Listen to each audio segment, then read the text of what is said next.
ഇന്നത്തെ വചനം വിശുദ്ധ മർക്കോസ് എഴുതിയ സുവിശേഷം 4-ാം അധ്യായം 24-ാം വാക്യം. നിങ്ങൾ ശ്രദ്ധിച്ചു കേൾക്കുവിൻ, നിങ്ങൾ അളക്കുന്ന അളവിൽ തന്നെ നിങ്ങൾക്കും അളന്നു കിട്ടും, കൂടുതലും ലഭിക്കും.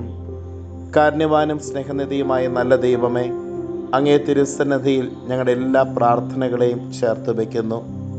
ഈശോനാഥ, അപരൻ്റെ ജീവിതത്തിൻ്റെ ആവശ്യങ്ങൾ കണ്ടറിഞ്ഞ് അപരനെ സഹായിക്കുവാനും അങ്ങ് ഞങ്ങൾക്ക് നൽകിയ കൃപകളും ദാനങ്ങളും മറ്റുള്ളവർക്ക് വേണ്ടി കൂടി പ്രയോജനപ്പെടുത്തുവാനും ഞങ്ങളെ അനുഗ്രഹിക്കണമേ. അമ്മേ മാതാവേ, ഞങ്ങൾക്ക് വേണ്ടി മാധ്യസ്ഥം യാചിക്കണമേ.